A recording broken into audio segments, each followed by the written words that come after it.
I always hate to follow a guy who's funnier than I am, so that was a good joke. Thank you all very much for coming tonight and being part of this program. Let me give you just a couple of guidelines that we always give out on questions and answers, because there will be a substantial question and answer opportunity for you after tonight's program.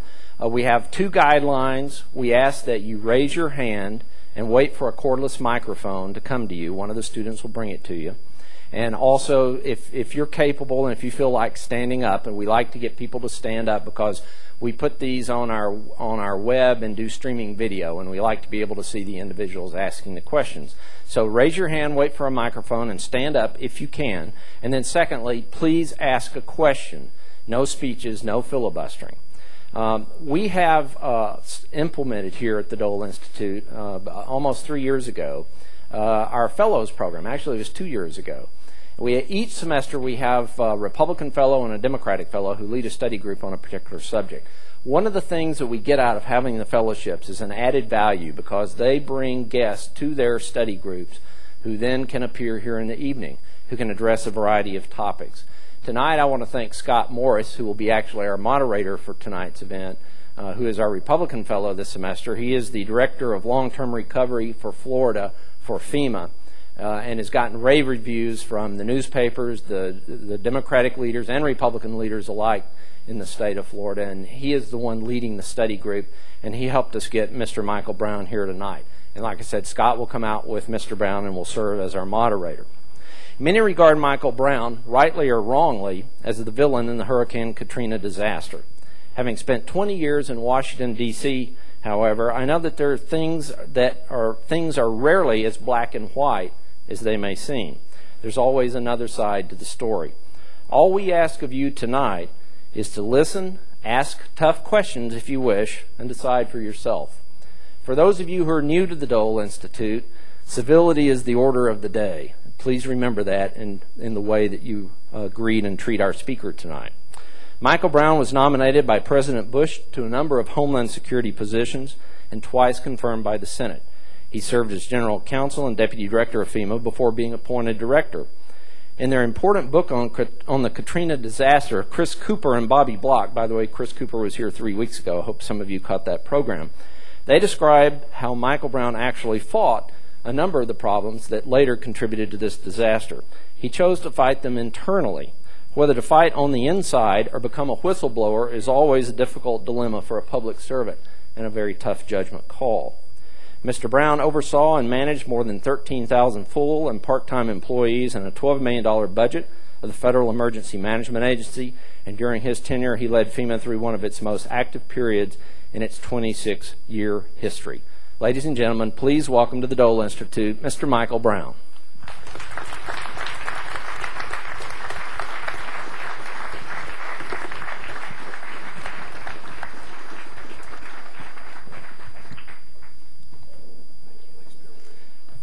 We'll let them take just a moment to get their mic set up, and then I'll pass the program off to Scott Morris. All of you should know, by the way, Scott Morris is a Jayhawk. And when did you graduate? I think 92. You think 92. Maybe we should check his transcripts.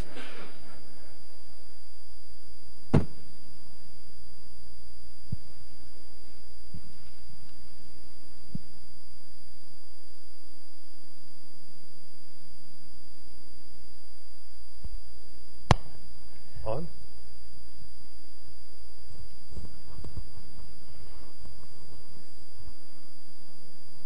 Yeah, I think so. Yeah. Can you hear me okay? I'm on. You're Are on? you? Not yet. Oh, there I am. Okay, good. He was always a day late. Right. Well, first, Mike, thank you for coming. We appreciate you coming here to the Dole Institute, and certainly appreciate you coming to the University of Kansas, and we welcome you and appreciate your time tonight.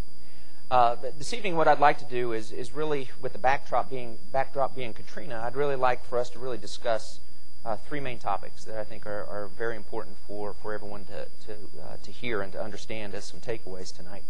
The first being is how and why did a Katrina disaster strike or take place here in the United States? Also looking at that, there were many, many changes going on within FEMA once the Department of Homeland Security was stood up. What did those changes mean, and did they make us more susceptible to a Katrina disaster? And third, certainly I want to ask the question, are we prepared? Is the nation ready? Has FEMA made the changes? Has the Department of Homeland Security made these changes so another Katrina doesn't take place? Having said that, on September 1st, 2005, President Bush came out and said, no one ever anticipated the breaches of the levees. 2 days later, Secretary Chertoff came out and said it was the perfect storm, a catastrophe, which was Katrina, the second catastrophe being the breach of the levees. Not even our planners saw this coming. Hurricane Katrina happened, but prior to that, there was Hurricane Pam. Can we discuss Hurricane Pam and tell a little bit about your thoughts behind that? As many times as I've been accused of having bashed the president post-Katrina, I will say this in his defense up front about that comment about no one anticipated the levees breaching. I really think he just misspoke, because there's no way, it's just inexplicable to think that he didn't understand that, because he had been warned about it, we'd talked about it. He and I had actually had conversations over the telephone prior to landfall about the potential of the levees breaching and the problems that was going to cause in Katrina. I make no excuses for Michael Chertoff. I think Michael Chertoff was just clueless and didn't know what was going on. He could have cared less about natural disasters. His focus was on terrorism. He, by training, is an attorney and an appeals court judge, and had already turned a deaf ear to my internal warnings about what was going to happen to FEMA if we continue down the path he was going down. But you mentioned Hurricane Pam, and I think it's important for the audience to understand what Hurricane Pam is. All of us go to Washington, D.C., and we want to leave a legacy if you're a political appointee. And my legacy was going to be this. FEMA had never done catastrophic disaster planning.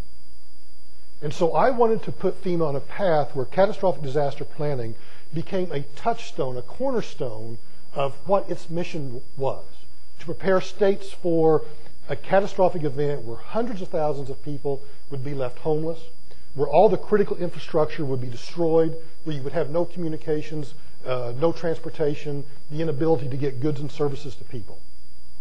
And so we identified 5 scenarios that we wanted to deal with.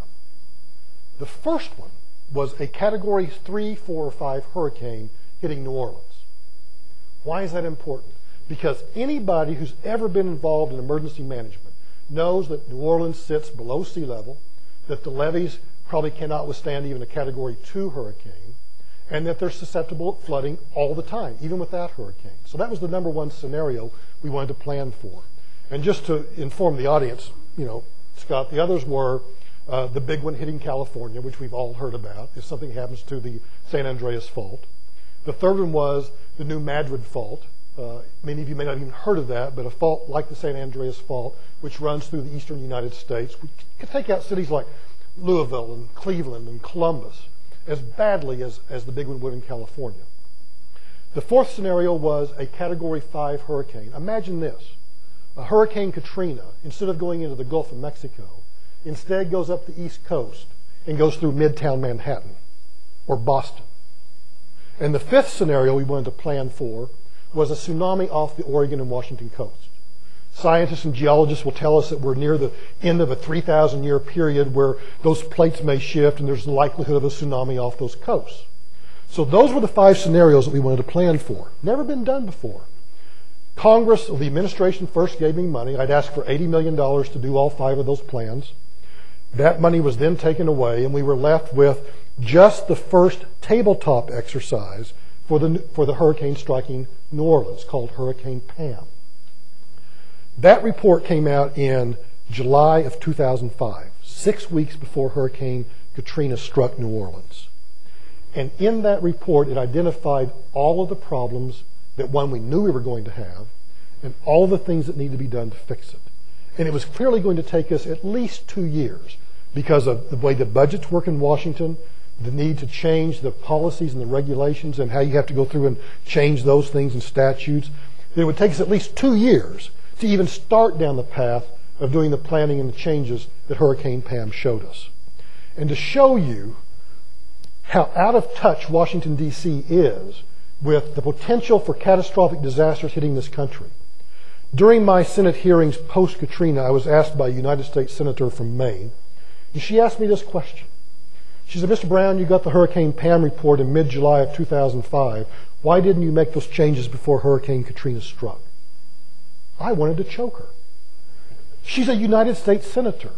She understands the budget process. She understands the regulatory process and what it would take to implement those changes. So, Scott, in answer to your question, I think the administration was so focused on terrorism, was so focused on other issues, that the Department of Homeland Security was just kind of it was a problem child. They didn't want to deal with it. I talked to the president directly about catastrophic incidents and what we needed to do to get ready, and he had turned a deaf ear.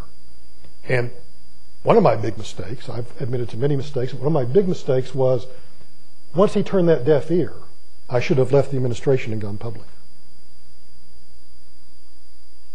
Now, there were a lot of changes going on within FEMA at that time. A lot of turmoil. It was. I don't know how many of you have been in business where there's been a merger and acquisition, but you know there's always a clash of cultures, there's a clash of budgets, all of those things going on. And when the Department of Homeland Security was created, the president actually asked me to be on the transition team to move FEMA into DHS. So my goal was, and I think the goal at the time of the administration was to make FEMA the cornerstone of DHS, but that's not how it turned out. Let me tell you a couple of reasons why. I mean, to give you some perspective, because I think perspective is important, DHS has 187,000 employees. Its budget is $42 billion last I checked. FEMA has 800 people at headquarters. We can ramp up to about 3,000 people, maybe 12,000 if we really push it. Our operating budget is $800 million, not even $1 billion. So you can see that we're the little cog in that giant wheel. So what happened is, as you start creating this new department, the bureaucracies begin to take over, they begin to grow, and the next thing you know, I call them DHS taxes. Remember those fights we used to have? DHS would come to us and say, we're going to create a centralized human resources system. And FEMA, we need $80 million or $50 million or $40 million from you. That's 10% of my budget. And so suddenly, at the very beginning of DHS, they were beginning to emasculate FEMA. So in March of 2003, I crafted a memo, sent it to then Secretary Tom Ridge. And the conclusion of the memo was this.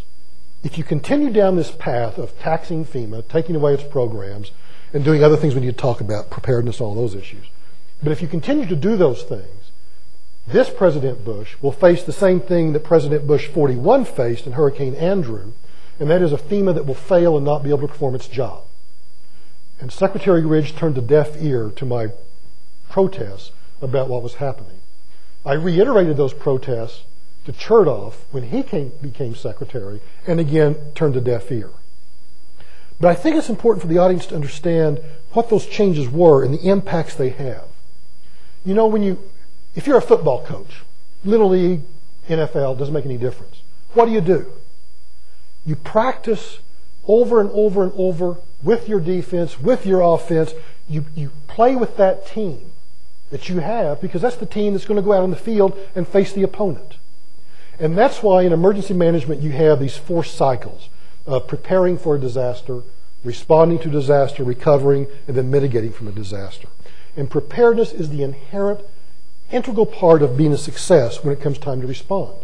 Well, what DHS was doing was they were splitting preparedness out of FEMA. So the preparedness was going to go over here to another part of the department where they were going to focus on law enforcement, which has very little to do with FEMA. And so even though they would say you got to fight as you train and train as you fight, they in practice were doing just the opposite. So that when FEMA would show up at a disaster, we would be meeting those people we're responding with for the first time. They were breaking the cycle of emergency management. And the same was true with response. They were taking money out of response and using it for intelligence activities and other things. They took away the recovery money. At the time that Katrina occurred, we were down in terms of the full-time employees we had. I was about 25%, or so, give or take a certain percent, short of employees. I was bare bones. FEMA was basically crippled at that point because of budget cuts, money being taken out, programs being split apart. And that's what I was trying to warn the administration about. And that's how they were breaking that cycle. Because if you don't tie those four things together, preparing, responding, recovering, and mitigating, if you break any one of those things, the whole thing falls apart. What DHS was doing was breaking every single one of them. Should FEMA be a part of the DHS? No. And no. Second part of that question, if FEMA were not part of DHS, would Katrina still have happened? FEMA should not be a part of DHS if it's going to continue down the path it's continuing to go down, because you have a clash of cultures. Remember, think about what the function is of Homeland Security. DHS is to prevent things from happening. That's why you have TSA at the airports. You know, TSA is to make sure I don't take on shampoo, which is obviously a national security threat if I don't disclose my shampoo. That's why DHS has Customs and Border Patrol, because clearly we don't want bad people to cross our borders illegally. We don't want people to cross our borders illegally. You get my point? DHS can't even fulfill its mission well now, yet they want to fold in the FEMA mission of responding to things.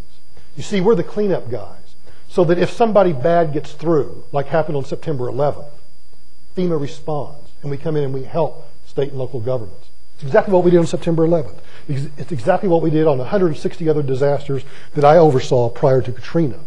But I think your most important question is, if FEMA had not been a part of DHS when Katrina struck, would the result have been the same? I think it would have been only marginally better. It would have been only marginally better, and here's why. Because at the end of the day, it's still the primary responsibility of state and local governments to respond to disasters. And all FEMA does is come in and assist by coordinating. If somebody says they need X, FEMA tries to find X and get it to them. So if you have a dysfunctional system to begin with at the state and local level, FEMA is going to be marginalized at the beginning anyway. So I think it would have been better, but maybe not by much. Knowing what we knew from Hurricane Pam in that tabletop exercise, knowing, or at least feeling... Can we stop one second? Does everybody understand what a tabletop exercise is? A tabletop exercise is where you sit in a room, literally at a tabletop, and you have all the different people that might be involved in an incident. You know, firefighters and medical people and law enforcement. You have all of those together, and you have a scenario. The scenario is a hurricane coming into New Orleans. And you go through the procedures that you would exercise, and you figure out, based on just that tabletop, talking about it, what doesn't work. That's a tabletop exercise. And that is with the states, the local governments. The state and locals are all there. Yes. Right. Okay. So if we knew there were some question marks surrounding the locals and the local government's ability to take this on, what could we have done as a federal government to change it? We could have only done one thing that they probably would not have done, because in the end they didn't do it anyway. And that is what's called federalizing the response. And that is, it's a very drastic measure. You see, in this country we have the basic principle called federalism. And federalism says that the federal government is created by the states. And the states, governors, state legislators, mayors, county commissioners, they're the ones really in charge. The federal government is just a creation of the sovereign states coming together. So at the end of the day, primary responsibility for all of our safety other than national defense rests with state and local government. So by federalizing, we're basically saying this. You have to invoke the Insurrection Act and say that it is an issue of national security, and you basically say to the governor, we're taking over your state. The last time that was really done was when JFK told George Wallace to butt out. And so invoking the Insurrection Act is very rarely, if ever, done. And it's a huge constitutional issue to do it. And it takes great political will to do it. I actually recommended to the president on Air Force One at one stage during Katrina that we actually do that. Because things were so bad, I couldn't get what I needed, the state wasn't responding, things were falling apart. I actually recommended to the president that we actually do invoke the Insurrection Act. And this president that I was loyal to and admired for a long time, the guy who marched into Afghanistan, the guy who said that if you're not with us, you're against us, the guy who's in Iraq and is basically telling Congress to stick it, backed down to Kathleen Blanco and said, Governor, I'll give you 24 hours to think about it. Well, the governor got smart and realized what a political disaster that would be for her, and so she told the president no. The president wouldn't federalize the response, and the rest is history. Obviously, a lot of blame, a lot of finger pointing going on. Who in your mind were heroes? The FEMA urban search and rescue teams, which are primarily teams made up from fire departments all around the country who come in and do the rescue work. They're the people you saw along with the FDNY on Ground Zero on September 11th trying to find bodies in the Trade Center towers. The Coast Guard, the Louisiana Fish and Wildlife Department, the people that got on the boats and rescued people off rooftops. What's often lost, and I want to get back to the blaming them because I accept blame for what went wrong too, but people often ignore the fact that some 30,000 people were rescued by those first responders. We don't, for some reason, want to give them credit for that, which I think is absolute. It's an abomination. Men and women that risk their lives to get into burning houses, flooded homes, toxic waters, to get people off rooftops and onto dry land. They deserve the credit for everything that they did in extraordinarily difficult situations. Difficult in the sense that I have videotapes of and interviews and talks with people whose relatives were killed by snakes in those homes. It's atrocious. Yet these men and women risked their lives to go save those people. Because the evacuation didn't occur the way it was supposed to occur, we literally had to rescue those people and in some cases take them and put them on the overpasses that you saw that were still dry so they could go back and rescue other people. And yet I had people from the news media come to me and say, can I get on one of those boats? So now I have a Hobson's choice. Do I put Anderson Cooper on a rescue boat and send him out with a camera and they've got space for 2 people off a roof but there's 3 people? Do I now kick Anderson Cooper off the boat and put him on the roof to rescue those 3 people? No. I just tell Anderson Cooper, no, you can't get on the boat. But that's the kind of decision you have to make in the middle of the disaster, which probably hurt us because they didn't get enough, therefore they weren't able to give enough attention to those rescuers.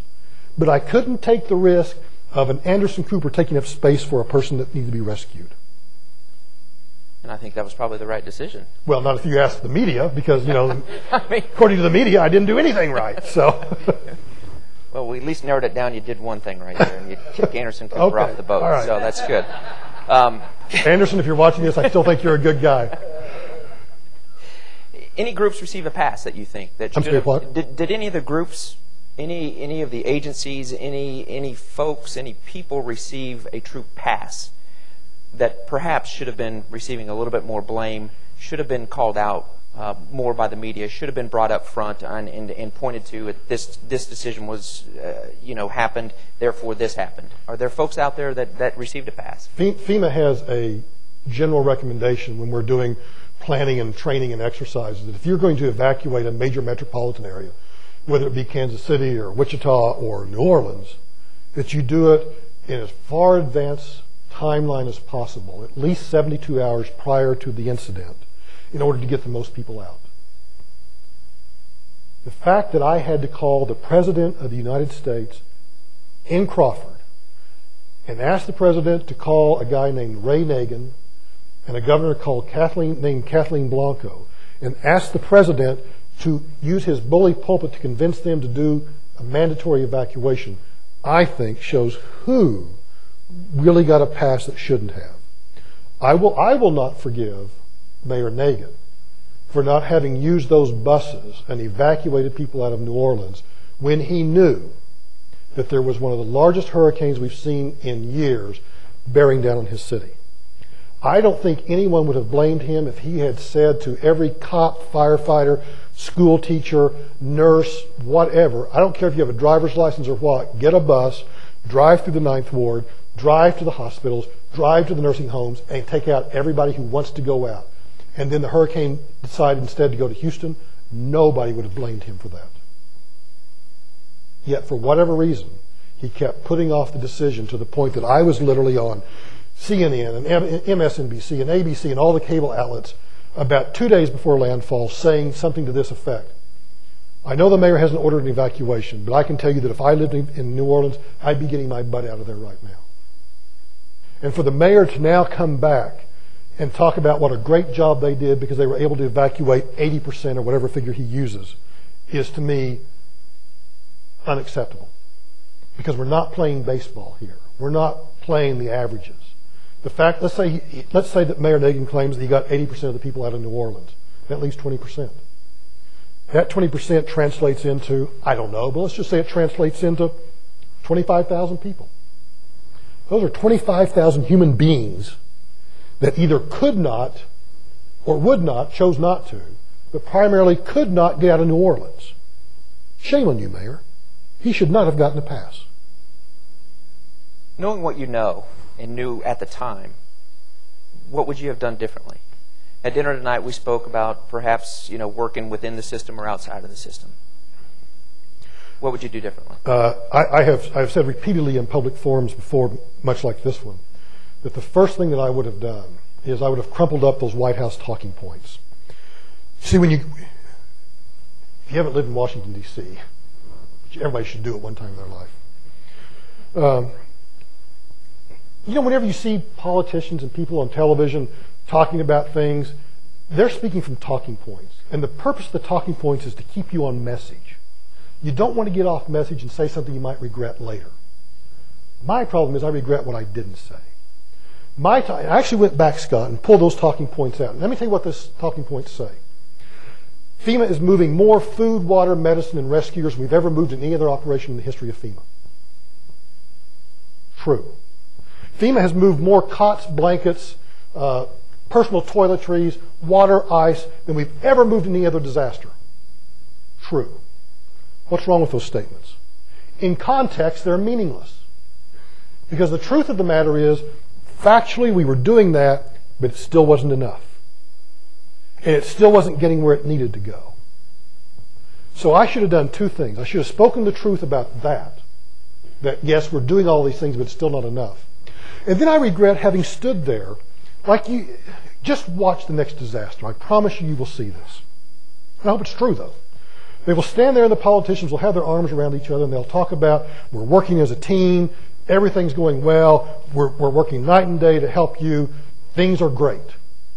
I stood there with Governor Blanco and talked about how we were working hand in hand with the state of Louisiana to make things happen. And what I should have said was, I'm standing here working with the governor, and her system is broken. And this response is delayed and slow. People are dying. We can't make things happen. Things aren't working the way they're supposed to do.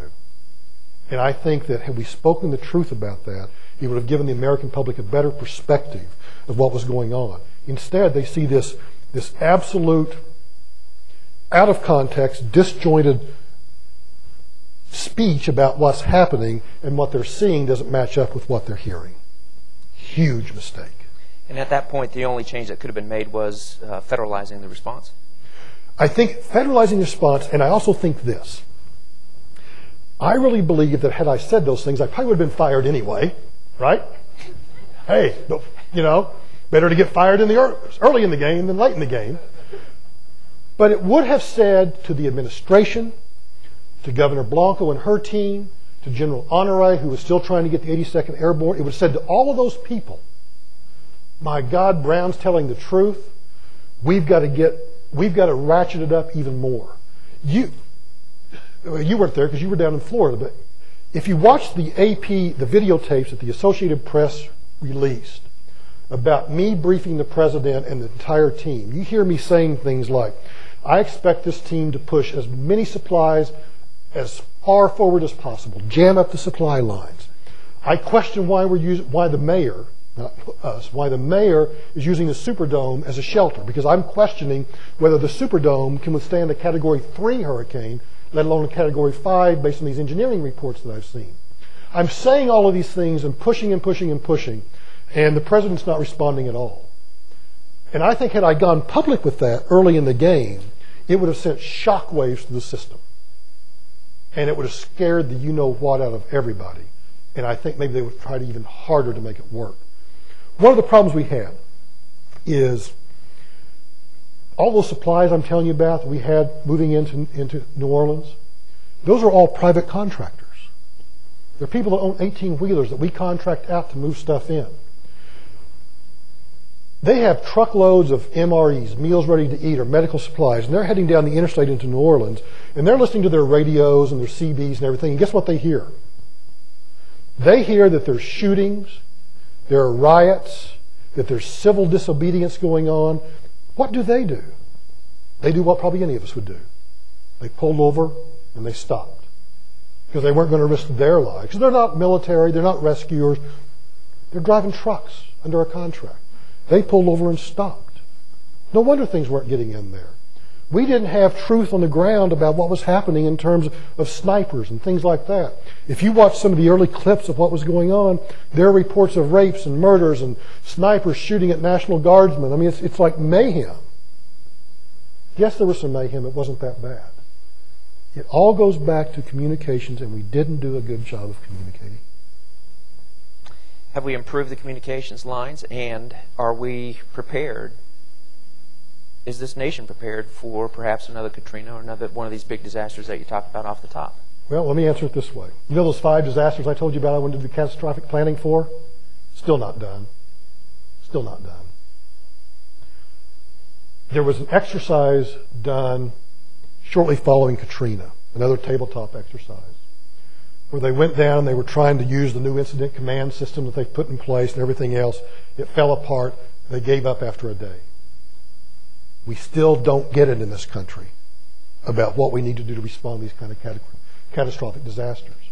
And I think all of us, people in this room, people in the audience, watching this on television, we need to recognize that all of us have a responsibility too.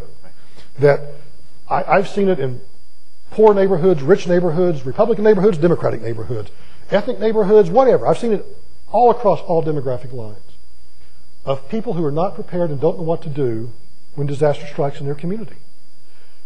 If we're not ready to take care of ourselves for the first 72 hours, at least 72 hours, then all we are doing is we're putting all those first responders' lives at risk, because they are, I guarantee you, there's not a firefighter or a rescue worker in this country who won't risk their lives and have died for us to rescue us, to save us, to help us. I think we owe some responsibility to them to be as prepared as we can so that we can maybe let them go do or take care of someone who's in worse shape than we are. I still don't think that the country has recognized that we have to strengthen state and locals to be prepared to respond to these disasters. Because ultimately, my bio talks about, during my tenure at FEMA, most active period, oversaw 160 presidential disaster declarations, that sort of thing. Yes, that's all true. But what it doesn't point out is FEMA is not a first responder. We responded to 160 disasters that the president chose to declare. Yet there are disasters all the time in this country which FEMA does not get involved in. But yet people's lives are still at risk. We need to strengthen state and local governments' response capabilities so they can be ready for the big one. Because when the big one comes, a true catastrophic disaster, whether it's a nuclear bomb, a dirty bomb, or the big one in California, whatever it is, yes, we will be able to turn to the 82nd Airborne, and we will be able to turn to the civil defense teams that come in from the DOD and help us. We'll be able to do that. But their effectiveness is still limited by the strengths and the abilities of state and local governments who are the first responders. You see, we all watch television, and we watch the first Gulf War, and there are the tanks rolling in, and boy, we think the 82nd Airborne can just show up and bang, they're there. It takes weeks. It took weeks for the 82nd Airborne to get ready to go in to Baghdad or into Iraq during the first Gulf War. It took General Honore during Katrina days to get to the area of operations, because he has the same problems everybody else does. Lack of communications, transportation is blocked, roads are down, bridges are out, the same kinds of problems. It's those state and local first responders we have to take care of. All right, I'll ask one more question before we open it up to the audience, and I feel like I'm channeling James Lipton here from inside the actor's studio. And of course, Your I do look like Tom Cruise, right? Right. Your life expires. You show up at the pearly gates, and you hear God say, "Brownie, you did a heck of a job. What do you do?" I pretty much hate your guts right now. I know I've gone to hell. I tease my kids. My wife and I have 2 grown children, and none of us ever really stop and think about what our obituary will read, or that we'll ever make it to the New York Times obituary page. But I know now that when I die, it'll be in the New York Times that, oh yeah, he's the one that Bush said, "Brownie, you're doing a heck of a job." I will tell you this, mistakes, I've admitted to those mistakes, and I am now on this crusade, for lack of a better term, that this country has really got to take preparedness seriously. We've got to take the role of state and local governments and first responders seriously. I had the pleasure, not so pleasure, assignment after Christmas of 2004 to be sent by the President along with Secretary Colin Powell, the former Secretary of State, to Southeast Asia to look at the tsunami and to meet with the Prime Ministers of Indonesia, Sri Lanka, Malaysia, and some other areas. And I want all of you for just a minute to imagine, just in your heads, you're Kansas, so I got to think of a Kansas analogy here, of a line from, how far is it from Kansas City to Wichita? 200 miles? 200 miles? Okay. So imagine a single black felt tipped line from Kansas City International Airport to Wichita Airport. Got that line in your mind? Now, on that line, on at least 1 mile to 5 miles either side of that line, you're driving along that line now from Wichita to Kansas City. Everything in that 1 mile to 3 miles is totally destroyed. Gone. If there was an office building, there's nothing but a foundation. If there was a home and it didn't have a concrete foundation, there's nothing. And then imagine that first, say, half mile, it's all clean, because all that devastation has been pushed aside. And when that devastation is piled up, now imagine literally hundreds of thousands of bodies and body parts, and the stench of that, and the humanity that has been destroyed and absolutely whose lives have been wrecked and crushed, and the economy that's been changed and crushed, and all of the impacts of that. Imagine that happening in that line that you've drawn. That's what I saw in South Asia. That's the kind of thing we can face in this country with those 5 scenarios I was talking about. And if you don't think so, think back to the last truly great catastrophic natural disaster in this country, which I think was the Dust Bowl. It stretched from North Dakota to Texas, from Colorado all the way over to Missouri. Hundreds of thousands of square miles. This country's not ready for that. All of you will go home tonight. I'll go to a hotel room. We'll turn on the television. I got a comfortable chair. You guys will get in your big easy chair. You'll all talk about that good-looking guy that talked there tonight. Imagine all that being gone. Or just imagine it's still there, but you don't have power for 6 weeks. Not 6 hours. Don't give me this Kansas blizzard, windstorm garbage. I know what that's like. I grew up in Oklahoma. Imagine it for 6 weeks. Scott will tell you, people who suffered from the 4 hurricanes that went through Florida in 2004, some of them didn't have power for 6 weeks. Now it gets hot here, I know. But you ain't seen hot till you've been in Florida, in a house where windows don't open, in the middle of August for 6 weeks. You see, we just don't think about those things, because we don't want to. None of us want to believe that that's going to happen to us. But it can.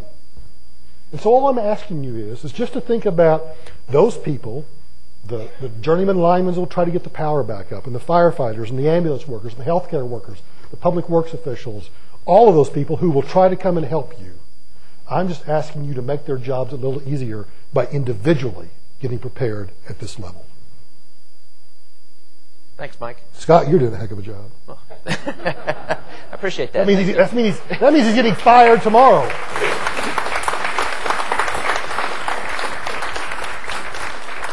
We ready to go to Q&A, Scott? Yes, Bill. Okay, the way we do it, guys, is we'll have two students who'll be holding the mics. They'll bring the mic around to you, so raise your hand, and they'll come to you, and then, Scott, you can call on them.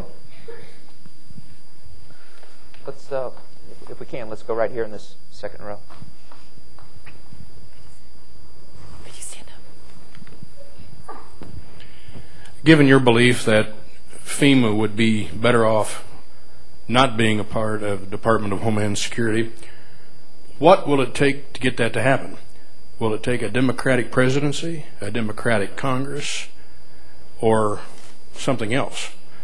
And also, in relation to that, can you talk a little bit about the ongoing tragedy of how come it's taking so long to recover? Yeah. Two excellent questions. Well, let's see.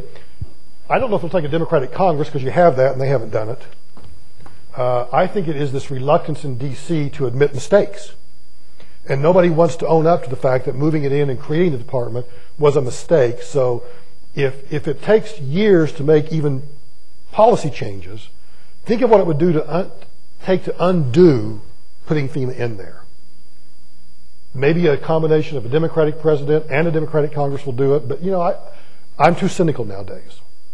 I just don't think it's going to happen unless, unfortunately, there's another catastrophic event that slaps them in the face and says, well, now this just ain't working. One of the things that I felt somewhat good about was the 10 things that I told Chertoff and Ridge that were wrong, that needed to be fixed. Congress adopted 9 of those after Katrina. The 10th one they didn't adopt, taking FEMA out. So they at least kind of get it, and they're doing that. The bad news is I hear from people still inside the organization, not this man, that they still continue to play the games of, this is shop talk, so bear with me, but what they do is they say, well, we're going to organizationally, they move things back the way they're supposed to do, but they don't transfer the money or they don't transfer the personnel. They just transfer the name. So nothing really changes. That kind of gamesmanship is still going on, which is a shame. The ongoing recovery. There are 2 things about the ongoing recovery I think we ought to really focus on. One is, if you don't believe me that Louisiana was dysfunctional, then just look what's going on now. They're still not rebuilding. They still haven't figured out what to do. They have, for example, a housing organization that has requests for literally hundreds of thousands of homes, and they've only approved a dozen. I mean, the proof is in the pudding, as we say in Oklahoma, of that dysfunctionality. It's still there. But there's another point that I think is an ugly point that we ought to talk about in terms of the recovery. And that is, I think Katrina also exposed this segment of society that we don't want to talk about. It's poor people who have become so dependent upon the government that they can't take care of themselves.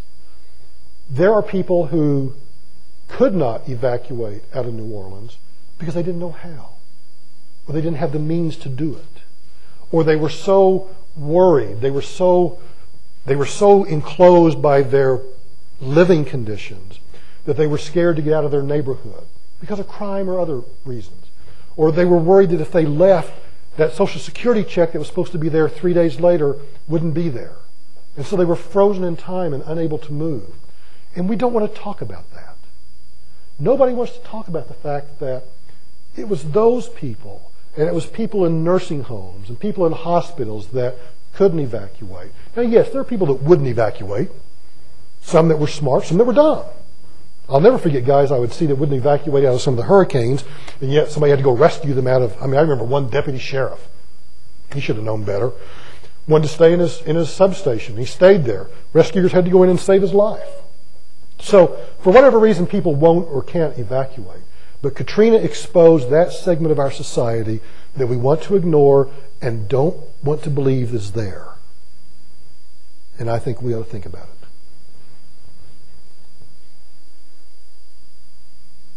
All the way in the back there, in the black shirt, middle row. Right there. Yes, perfect. Thank you. I have a question about the privatization of the relief, private contracting with the federal government. I'm wondering if you could address the federal government's use of private contractors like Blackwater to provide mercenary security in the aftermath of Katrina.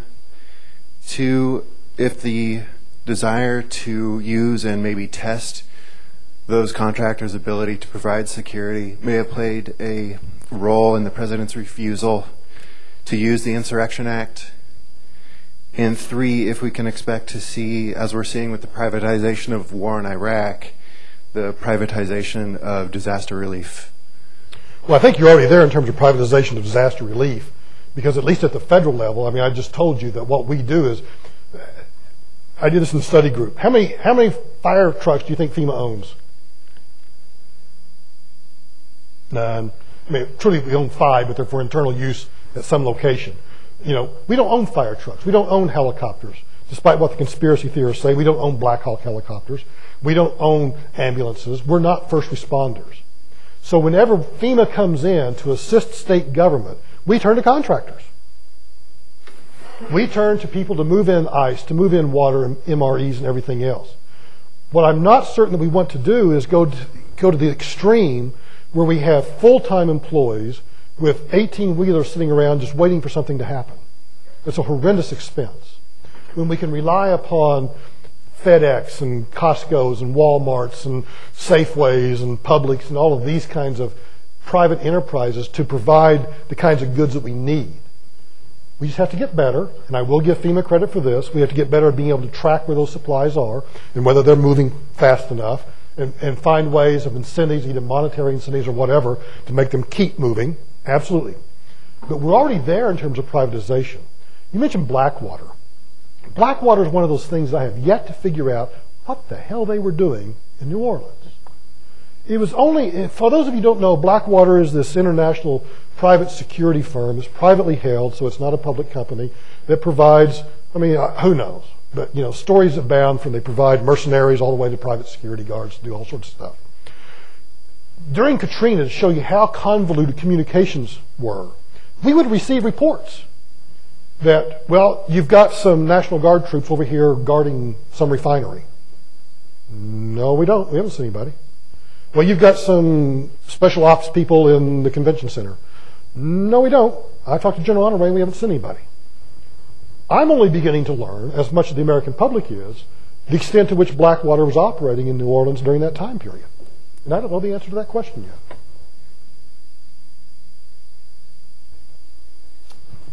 Yes, sir. Second row. I'll repeat the question if you can't get there, Jessica.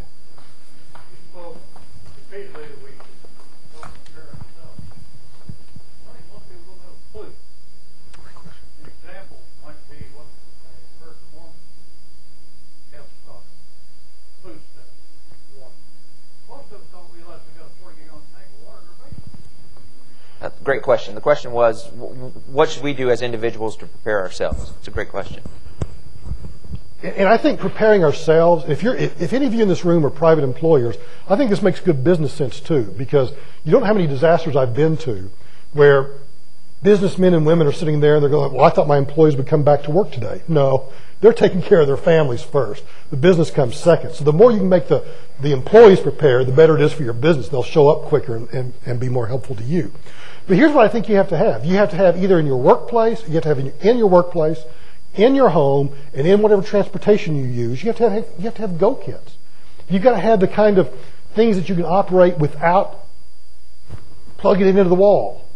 How many times has the power gone out and my wife has said, well, let's watch a movie? Oh, we'll just throw something in the microwave. No, dear, it's not going to happen. It's not going to happen. You have to have things that you can eat without cooking and that you can open without an electric can opener. Go down to the store and buy a hand can opener. Buy a battery-powered radio or television so you can have communication, so you can hear what's going on. Blankets, clothing, contact numbers. And don't forget to have cash, because you're not going to the ATM and pulling out $100 to get you through the next couple of weeks, because the power could be out and they're not operating. So if you have those kinds of things, you can survive at home. It's not pleasant. You can't sit and watch cartoons all day. You're going to have to learn to entertain the children other than turning on the television. But if you have those kinds of things, you can survive for 72 hours. That's what you ought to do. And you're right, the Mormons are the best at it. I mean, I have a friend who was a Mormon who could go for 72 months, I think, if something happened. You brought up something in the study group today where you had you charged all the folks to go out and speak to the local emergency managers as well. Yeah. Touch base with your fire chief. Touch base with your police chief. Yeah, you know, I'm on this mission about first responders and state and local governments and helping them. But in the study group today, Scott, I asked what people thought first responders were. And interestingly, the first response was spectators. And I thought, wow, I'd not heard that before, but leave it to the Dole Institute to come up with that answer, but that's a great answer because that's usually how we learn about accidents or disasters is someone's there and sees it. Well, those very same people in Kansas, particularly Overland Park, as I recall, I'll leave somebody out, but I remember Overland Park in particular, is really good at this. We have what are called, or FEMA has what are called community emergency response teams. And they're actually just Joe Blow individuals like us that go and actually help police departments, fire departments. They can do basic first aid. They can do basic crowd control. They can do filing, all sorts of stuff. So the responders can maybe go to training exercises, have the day off to do training exercises or something. So I would go to your local emergency manager, find out what they need and how you can help them. I'd go to the local mayors and say, what are you doing? How prepared is my community? Grill them, ask them. Because there will be disasters, I promise you, where FEMA doesn't show up and you're going to have to rely on that state or that local organization to take care of you.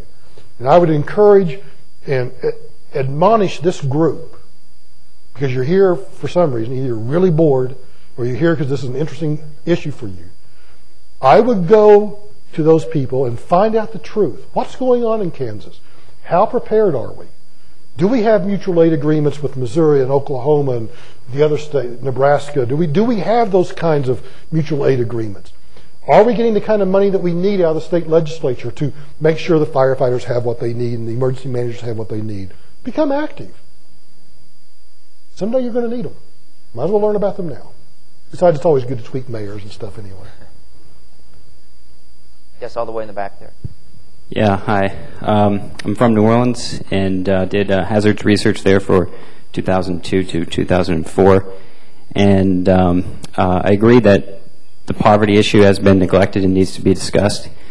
But I would appreciate it if you would refrain from discussing that there's the dependency which you talk about is not the character of the people of New Orleans. My former coworker, 7 years old, drowned. She used to bike to work at 7 years old on a daily basis. But my question is that how does a local government prepare for risk when risk is not local? 40% of the United States drains through New Orleans. Every time you pave in the Midwest, there's more water for us to deal with. And our protection system, the wetlands along the coast, have been destroyed by the oil and gas infrastructure, which heats our housing here. So how does the local government prepare for that kind of risk? Local governments are always ultimately responsible for, if there is, you take the Shell refinery in St. Bernard Parish, if there's some small incident there, spill, a truck drives into a tank, there's a small fire, there's a large fire, that's the responsibility of St. Bernard Parish. It's not the responsibility of the federal government. But to the other point of his question, yes, that's why we have to have a national debate about what we're going to do to help New Orleans recover, because it is an economic hub for this country. And all of you in this room, all of us in this room, whether it costs $10 million, which it's not, or $100 million, which it probably will, dollars to help New Orleans recover, we're all paying for that. So all of us should have a national debate about where New Orleans rebuilds, to what extent we rebuild the levee system or don't rebuild the levee system, to what extent we build to mitigate against disasters that might affect those critical infrastructure, things like ports and refineries and the shipping channels. Yes, it's a national issue which should be debated nationally. But at the end of the day, on a day-to-day basis, I respectfully disagree. It is still primarily a local responsibility.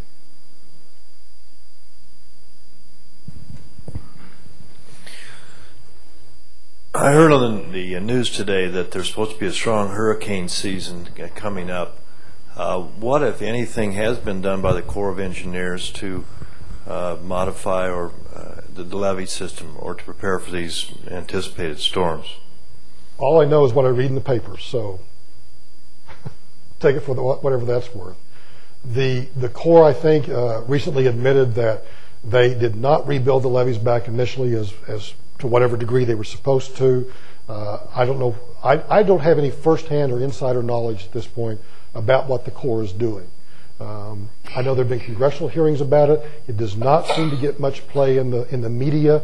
I think there is a Katrina fatigue sitting in to the extent that people are tired of hearing about New Orleans. But just like the levees and the Corps of Engineers, that's a national issue, particularly if it's protecting that critical infrastructure that's important to all of us down there. So again, I would ask the question back. I don't know what the Corps is doing. We should find out.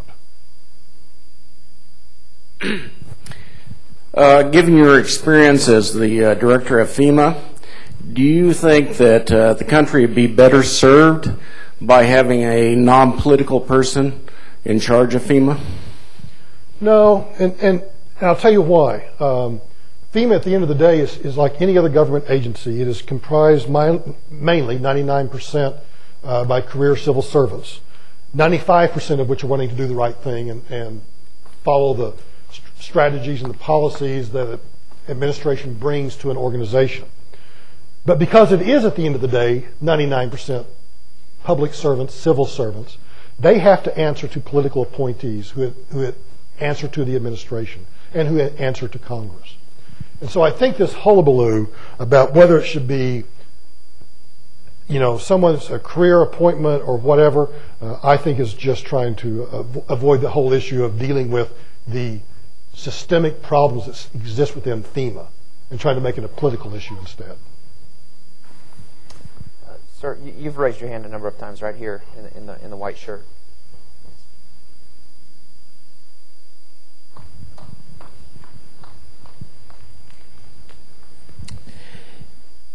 You spoke several times during your comments about how you wish you would have told the truth or put things in a different context.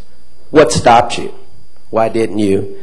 And is that a systemic problem with this administration or in Washington? Yeah, it is a systemic problem. People get fired for speaking the truth. The director of the Army Corps of Engineers 2 leaders ago was fired for telling the truth to Congress. I'll never forget testifying in front of Congress. And again, you have what are called SAPs, which I think is an appropriate acronym. A SAP is a statement of administration position. And so when you testify in front of Congress and you are asked a question, Mr. Brown, what do you think about the policy that says X, Y, Z? You're supposed to give the SAP. You can't give your personal opinion. I understand that. But when it comes to life and death issues or things that are really important, you ought to tell the truth. I remember one time giving some testimony in front of Congress, and this Congressman, Martin Sabo, was the congressman, looked at me and said, Mr. Brown, I don't believe a word you're saying. I can see it in your eyes. And I winked at him and just said, thank you, sir. He got the message. He knew it was baloney. But that's just the way it operates in D.C. And that's why I still go back to, if I had spoken the truth, I probably would have been fired. But maybe it would have made a difference. And as Bill Lacey said in his introduction, either at this group or the earlier group, you're often faced with that point. Do you become a whistleblower? Do you try to make a change within the system? What do you do? And my mistake was that I was just bullheaded enough that I really thought I could get them to make those changes that ultimately they're trying to make, but I thought I could do that from the inside. But there's also opportunity outside of the executive branch to work through. Yeah, well, let me tell you, someone brought up a point in the dinner. Here's how I did it one time. I was speaking to the National Hurricane Conference in 2004 down in Florida. And they just made some changes, and I was livid about these changes because I was so mad about what they were going to do. And so I gave my keynote speech to all these people from around the country about hurricane preparedness and stuff. And the person following me was the former FEMA director, James Lee Witt, a gentleman appointed by Clinton from Arkansas. James Lee and I got to be good friends, and James Lee had told me earlier what he was going to say. It was everything I wanted to say. So at the end of my speech, I just very calmly said, "Thank you. Next speaker is James Lee Witt." And I tried to look everybody in the audience in the eye and said, "Listen very carefully to what he says. Pay attention to what he says." That's how I got the message across. And so there are ways. There are ways you talk to reporters. You talk to reporters off the record to let them know what's really going on, to tell them where to go look or what questions to go ask. There are ways to do it, and you do that. And I did that. Sure. All the way in the back, Bill. Yes. Hi, I'm from Lawrence. I want to thank you for speaking so smoothly about this entire topic. It must be really concerning to know that the blood of hundreds of people are on your hands. No, let the gentleman ask the question. Okay, I've got two questions. One, how are people who were prisoners in New Orleans, who had no way to prepare themselves for a hurricane but were left to die in their cells, supposed to deal with the situation? They couldn't prepare like the rest of the people that you were stating could. What were they supposed to do? The 450 prisoners that are still missing at this point, who hadn't even faced trial yet, who were in a city jail. The other question is, I hear you point a lot of blame towards other officials, but how can you not admit implicit guilt in this entire process? You were part of the process from the beginning of this disaster. Where does your responsibility begin and where does it end? To your first question, I would suggest that you ask Mayor Ray Nagin that question, because Mayor Nagin has the responsibility to evacuate those prisoners or to take care of them or have a plan in place, and certainly didn't do so. And if you have paid any attention whatsoever to either this forum or to my congressional testimony or to anything else in the media, interviews with Chris Matthews, Brian Williams, Wolf Blitzer, if you'd listened to any of those with an open mind, take off your anger and your whatever else, you'd know that I've accepted my responsibility.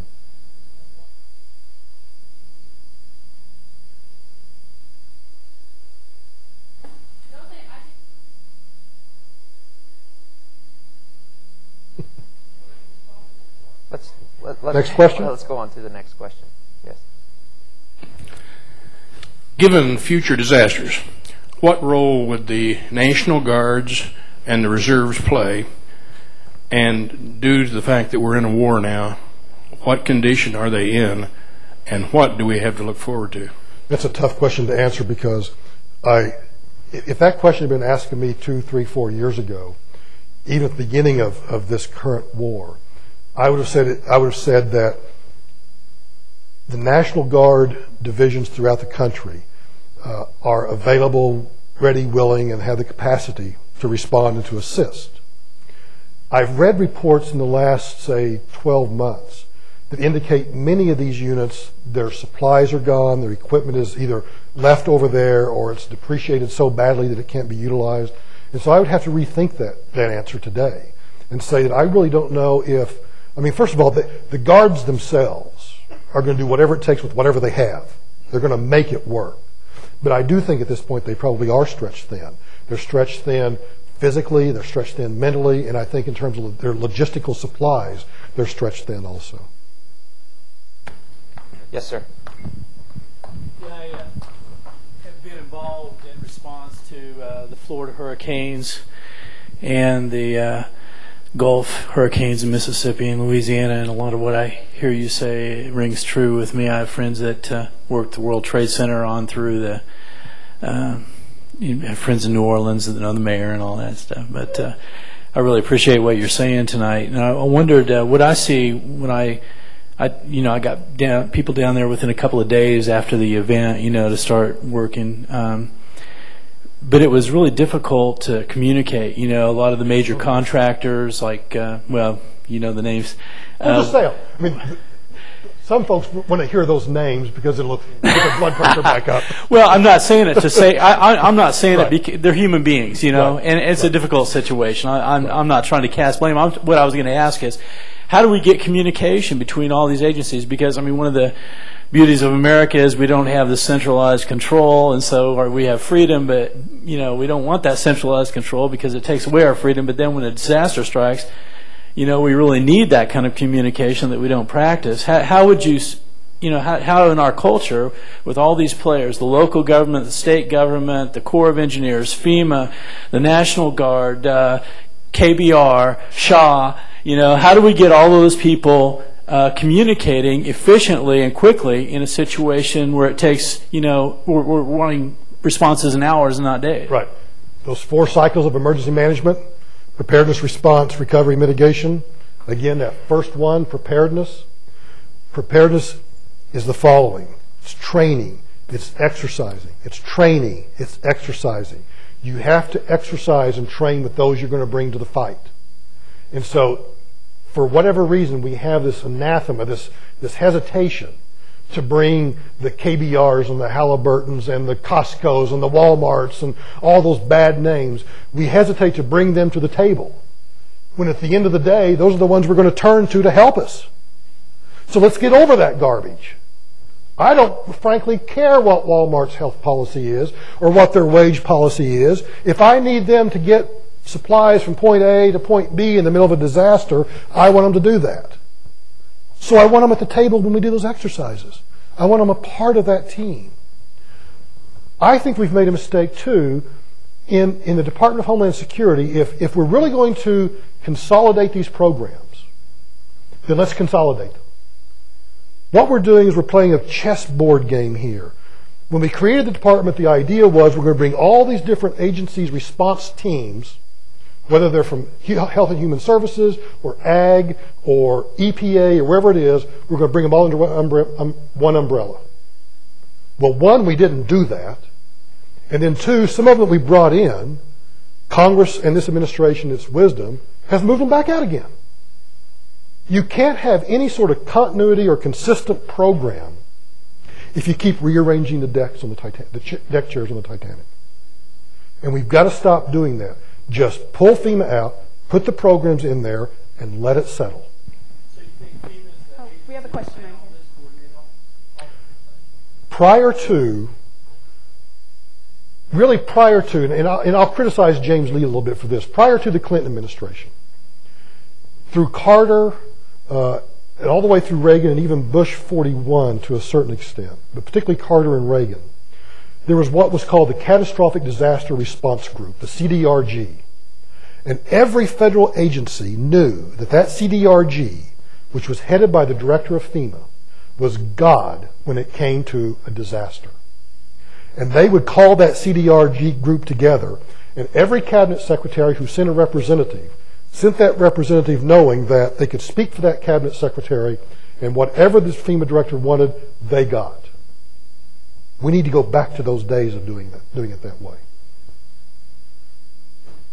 Next question in the back. Let's keep it short and just to one part per question, please. Sir, you don't know that I'm here, but I'm one of the lowest in your former organization. I would think that some of the people in the room might appreciate knowing that FEMA cannot act until the governor of the state has requested, and then FEMA must act in accordance with the contract that is pretty much dictated by the state. Yeah, you clearly must be an employee of FEMA if you understand that concept, because that is right on point. There is what is called the FEMA state agreement, and it's a contract that is negotiated and agreed to between each of the 50 states, Guam, Puerto Rico, and some of the other territories, as to exactly what that state wants and expects of FEMA when they ask FEMA to come in. He's exactly right. Yes, Jessica. Recently, we've heard a great deal about the effect of global warming and its effects on the low-lying coastal areas of this country. Has the potential effect of global warming on the rising sea levels, has that been cranked into the decision-making on how to deal with the after effects and future hurricane effects on New Orleans and the southern Mississippi area? Well, it hadn't during my tenure, and I don't know whether it has post Michael Brown's tenure or not, but my guess is no, it probably has not. Yes, sir. Point of information, were the governor and the mayor a part of the tabletop PAM hurricane process? Their representatives were a part of the original process. Interestingly and unfortunately, the state emergency manager in Louisiana, who was a part of that original process, ended up being indicted on federal charges, and so therefore was not part of the response when Katrina actually occurred. I mean, that's just an example of some of the dysfunctionality that we faced when we went into Louisiana. I think we have one back there. Yes, Jessica. You mentioned earlier that the incident command system broke down during the response of Hurricane Katrina. What contributed to that? Is that because it's a relatively new system for most of the emergency response team, or was it something else? Yeah, let me talk shop for a second. For those of you who aren't firefighters, the incident command system is basically this. It's that when an incident occurs, you've got either one or two people are in charge. If it's a FEMA state incident, and it's the governor and the FEMA director, and you have a process by which the decisions that need to be made are made by these staffers and people in the field that are fed up to you, and the decisions made and therefore implemented. And that's called the incident command system in a very rough format. But what happened is we went into Louisiana and we could never get that incident command system established.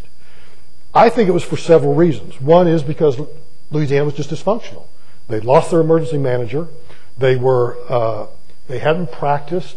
They were overwhelmed. Communications were down, and there was no way to get it established. I would sit with the governor, and we would try to find out what was going on so a decision could be made. Her decision-making process was faulty. She was getting too much information from too many people and couldn't make a decision. I had problems because I couldn't get enough information from some people to find out what was going on, so that we never were able to get that ICS established. And that's not just me talking. We were actually in a meeting with the president. And James Lee Witt, Clinton's FEMA director, came around behind the table and put his arms on my shoulders and looked the president in the eye and said, Mike has been fighting for days to get an incident command system established. The governor has asked me to come in now and represent her so that Mike and I can get one established. But that's 4 or 5 days into the disaster. It's 4 or 5 days too late.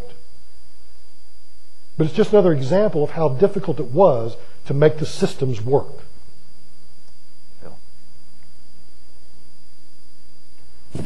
What was your education or experience before you got involved with FEMA? And if someone wanted to get involved with FEMA or get a job with FEMA, how would you suggest they go about that? Would it be through education or how? Absolutely. First and foremost, I would say that all of you in the audience, if you want to read what my experience is not, go to the website wikipedia.com. It has been reported in numerous places that I lied on my resume, and I get really uptight about this because there's not one inaccuracy on my resume, and I'll tell you why. I've been confirmed by the United States Senate twice, once by a Republican Senate, once by a Democrat Senate. And I've obviously been vetted by the White House. And I've been through a full-field FBI background investigation. If you don't know what a full-field FBI background investigation is, it's where they go literally to your home and your neighbors that you lived at 15 years ago. Hey, did Brown and his wife have sex or drug parties? Were there strange people? Was he trading arms to Nigeria? I mean, they go to every employer you can ever imagine you ever had. I threw newspapers as a kid. They probably talked to the newspaper agency for all I know. There's not one inaccuracy on my resume. But yet the media chose to report that because they talked to some people that said, well, I don't know. I wasn't here 20 years ago when he worked here. And then misquoted those people. It's fascinating to me and disgusting what the media has the power to do. Let me tell you my background, because I think it fits what anybody in America would aspire to do. And that was, I worked my way through college, paid my way through college, paid my way through law school, and while I was doing that, I paid my way doing that by working in municipal and state governments.